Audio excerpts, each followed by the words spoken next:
Hello అండి. Welcome to my kitchen Mampa kitchen. ఇవాళ మనము శ్రావణ మాసం స్పెషల్ పరమాన్నం చేద్దామండి. అవునండి, అమ్మవారికి ఎంతో ఇష్టమైన ఈ పరమాన్నం ఎలా చేయాలో చూద్దాము.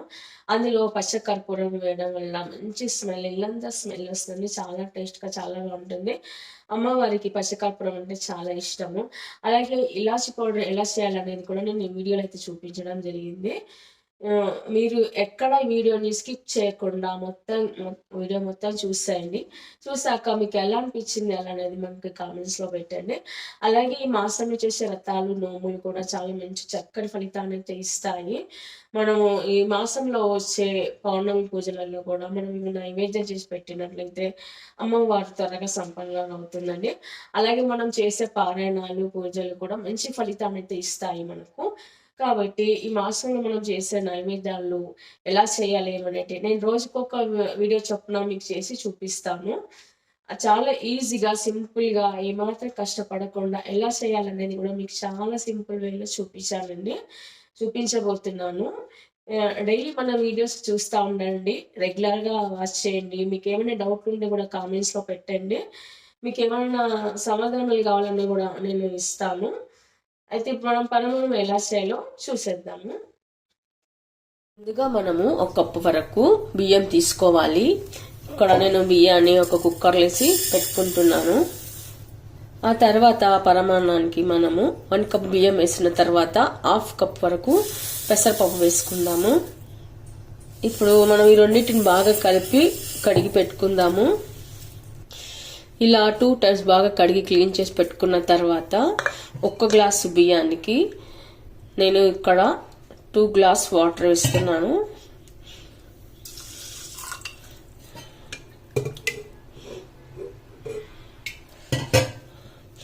అలాగే 1/2 కప్ వరకు పెసరపప్పు వేసాం కదా, దానికి 1 గ్లాస్ వరకు వాటర్ వేస్తున్నాను. ఇప్పుడు మనం ఒక 3-4 విజిల్స్ వరకు ఉడికించుకోవాలి. కుక్కర్ మూత పెట్టేసుకొని మనము ఒక 3 విజిల్స్ వరకు రానిస్తే సరిపోతుంది. ఇప్పుడు అదే విధంగా మనం పాలతో వేసి చేస్తాము కాబట్టి, ప్రసాదము ఇలా చిక్కటి పాలతో వేసి చేస్తాము కాబట్టి ఇక్కడ నేను ఒక 1/2 లీటర్ వరకు అయితే తీసుకున్నానండి. ఇట్లా మొత్తం పాలు ఏమి వాటర్ వేయకుండా పాలను అలాగే ఇప్పుడు వేడి చేసుకోవాలి. తర్వాత పాలని మీడియం ఫ్లేమ్ మీద మసిలించుకోవాలి. తర్వాత ఇప్పుడు ఇంకో పక్కన స్టవ్ పైన రైస్ కుక్కర్ని పెట్టుకొని ఇందులో ఒక 2-3 విజిల్స్ ఇస్తే సరిపోతుంది. తర్వాత ఇప్పుడు మనము కొద్దిగా బెల్లం తీసుకొని మిక్సీ పట్టి పొడిలాగా చేసి పెట్టుకున్నాము. ఇలా పెట్టుకోవడం వల్ల మనకు స్వీట్ కూడా త్వరగా అవుతుంది, బెల్లం అందులో త్వరగా కరిగిపోతుంది. సన్నగా పౌడర్ లాగా చేసి పెట్టుకుందాము.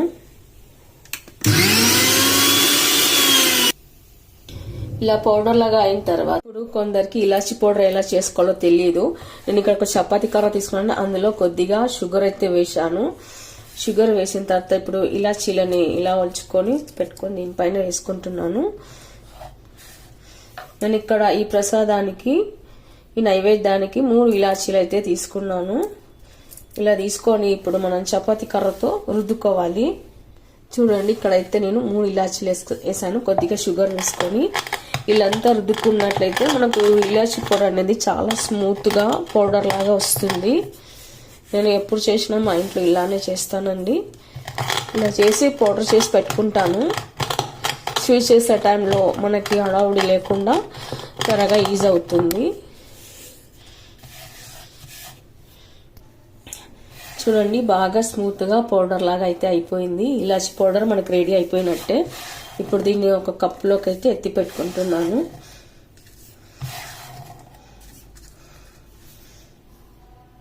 ఈ ఇలాచి పౌడర్ టిప్ అనేది మీకు ఎలా నచ్చిందో, ఎలా ఉందో కామెంట్స్లో పెట్టండి. ఇప్పుడు మనం ఇలాచి పొట్టు వేస్ట్ కాకుండా ఒక టీ పొడి బాక్స్లో వేసి పెట్టుకుంటే మనం టీ చేసుకున్నప్పుడు వేసుకుంటే సరిపోతుంది. చూడండి, నేనైతే ఇక్కడ టీ పొడిలో వేసి పెట్టుకున్నాను. టీ స్మెల్ చాలా సూపర్గా బాగా వస్తుంది ఇది వేయడం వల్ల. రైస్ ఇక్కడ చక్కగా ఉడికిపోయింది. నేనైతే 3 విజిల్స్ ఇచ్చాను. ఇలా కాస్త పొడి పొడిగా ఉంటే బాగుంటుంది, మరీ మెత్తగా అయితే బాగుండదు. ఎందుకంటే మనం ఇప్పుడు పాలేసి బెల్లం వేసి ఉడికిస్తాం కాబట్టి మరి మెత్తగా ఉడికితే బాగుండదండి. ఇలా అయితే సరిపోతుంది. తర్వాత ఇప్పుడు మనము పరమాన్నం చేయడానికి ఒక కడాయి పెట్టుకొని అందులో కొద్దిగా 1 టేబుల్ స్పూన్ వరకు నెయ్యి వేసుకుందాము. నెయ్యి మొత్తం కరిగిపోయాక ఇది ఆవు నెయ్యి అండి. ఆ తర్వాత మనము కిస్మిస్ పళ్ళు వేసుకుందాము. తర్వాత బాదం పప్పు, జీడిపప్పు కూడా వేసుకోవాలి. ఇవి కాస్త దోరగా వేయించుకుందాము. మంచి కలర్ మారే వరకు వేయించుకొని పెట్టుకుందాము. ఇలా ఎక్కడ పప్పులు మాడకుండా మనం కలుపుతూ ఉండాలి. ఇలా మంచి కలర్, మెరూన్ కలర్ వచ్చే వరకు కలుపుకొని తీసి పక్కన పెట్టుకుందాము. చూడండి, ఇలా చక్కగా వేగిపోవాలి. జీడిపప్పు కూడా ఇలా మంచి కలర్ రావాలండి. వీటిని ఒక ప్లేట్లోకి తీసి పెట్టుకుందాము. ఆ తర్వాత అదే కడాయిలోకి మనము ఇప్పుడు ఉడికించి పెట్టుకున్న రైస్ పెసరపప్పుని వేసుకోవాలి. ఆ తర్వాత ఒకసారి బాగా కలుపుకొని పెట్టుకుందాము. ఇందులో నెయ్యి ఉంటుంది కదండి, అందుకే మొత్తం ఇలా ఒకసారి కలుపుకొని పెట్టుకోవాలి. ఇలాంతా కలుపుకొని పెట్టుకున్న తర్వాత మనం ఇందాక పాలు వేడి చేసి పెట్టుకున్నాం కదా, ఆ పాలను కూడా వేసుకోవాలి.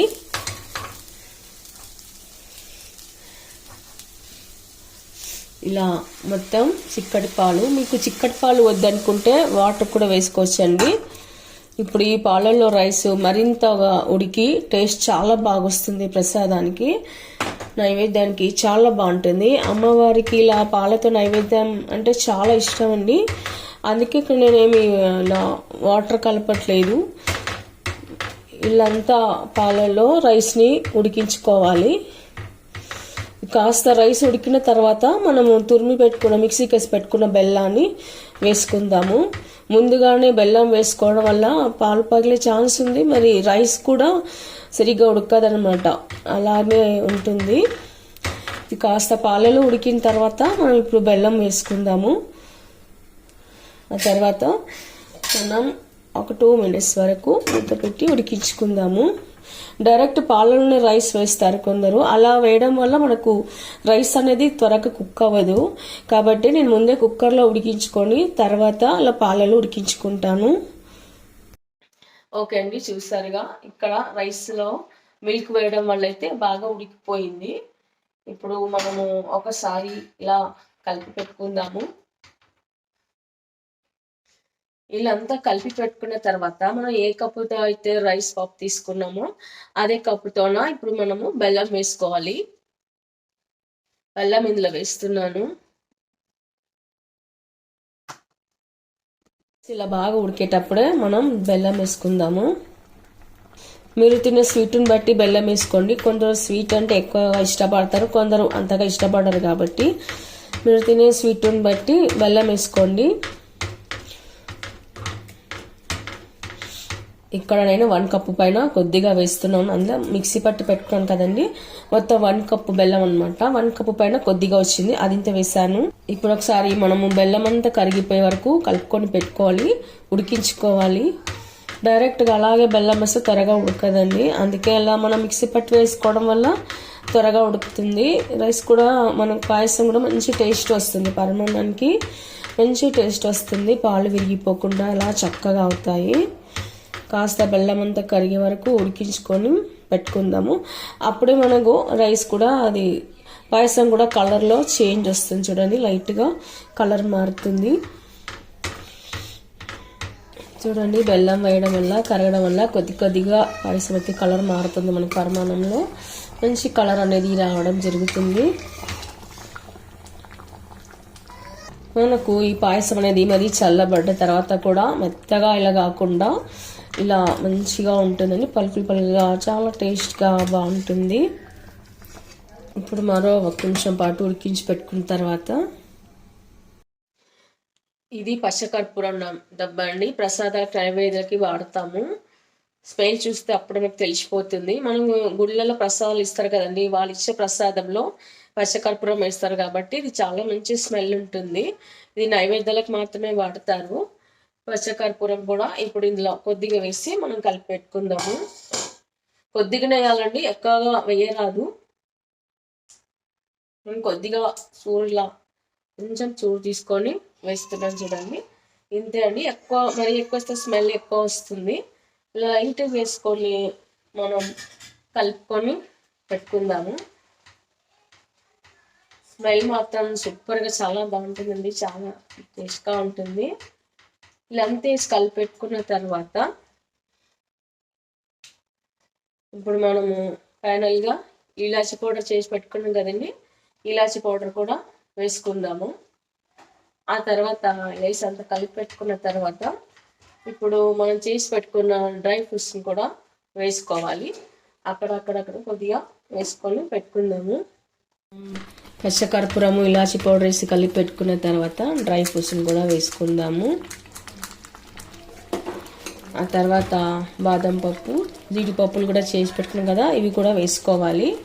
వేసుకొని ఒకసారి కలిపి పెట్టుకుందాము.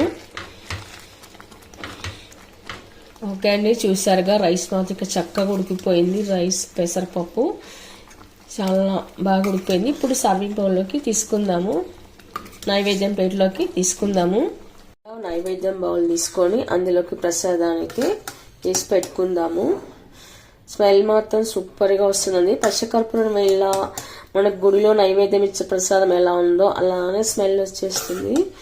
చాలా బాగుంది అండి. చూసారుగా, చూడడానికి ఎంత బాగా అనిపిస్తుందో కదండి నైవేద్యము. చూడంగానే నోరు ఊరిపోతుంది, అంత టేస్టీగా అంత బాగుందండి. చూడండి,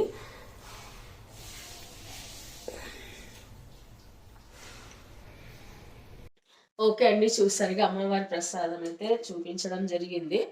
మరి మీరు కూడా ఒకసారి ట్రై చేయండి. మీకు ఎలా కుదిరిందో కామెంట్స్లో పెట్టండి, లైక్ చేయండి, షేర్ చేయండి. అచ్చా మనం గుళ్ళో ఇచ్చే టెంపుల్ ప్రసాదం లాగే చాలా బాగుందండి. పచ్చకర్పూరం అదే స్మెల్తో చాలా బాగుంది.